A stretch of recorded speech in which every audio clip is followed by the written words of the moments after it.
टाकला. पण आंतरवली जर जाऊन सांगितलं तर जरांगे पाटील आपल्या संघ भेद नाही करणार. ते म्हणून कानावर तरी टाकू. बारीक बारीक लई आयुष्याच्या अडचणी असतात त्या गरीबाच्या, त्यांच्या आयुष्याच्या अडचणी असतात त्या. वाद आपल्याला तिसरी गोष्ट एक करायची. आता हे दोन सांगितलं तुम्हाला, तिसरी करायची आपल्याला वाद ठेवायचे नाही. वाद धरले असले ना एकमेकाचे ठीक आहे. आपल्याला आता आपण स्वाभिमानी माणसं आहेत, प्रतिष्ठित लोक आहेत. आपण एखाद्याने आपल्याला चौकात शिवी दिली किंवा शेतात कुठे शिवी दिली तर आपण ते लावून धरतो. याच्या अवकात नसून मला हे केलं, पण तो आपला आहे. ज्याला ज्याचा अपमान झालाय, ज्याला वाईट वाटलंय, त्यांनी एखाद बरोबर जर मोठं मन केलं तर जाऊ द्या. ते गरीबाचा असून मी श्रीमंताचा होतो, मग प्रतिष्ठा होते गावात, त्याने मला आशा दिल्या तरी मीच मोठ्यापणानं मागं सरकतो.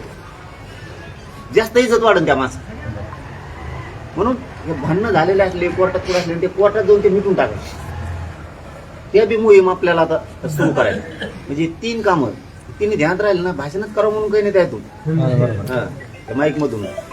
हे तिन्ही कामं आपल्यासाठी लय महत्वाचे. पोरं व्यवसायाला लावायचे म्हणजे लावायचे, आणि आपण आपले पैसे जे ठरतील बिनधास्त दान म्हणून द्यायचे समाजाला. ज्याचं नाव येईल त्याचं येईल.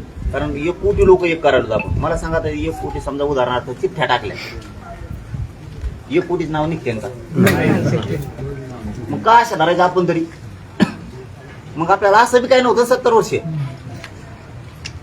कुणाचं लेकरू लागत ना पाण्याला, ते कधी काळी म्हणन ना, या समाजाच्या 2 रुपयाच्या टेक्यामुळं माझ्या कुटुंबात आनंद आहे का? आपण तेच सांगायचं मी 500 देते मग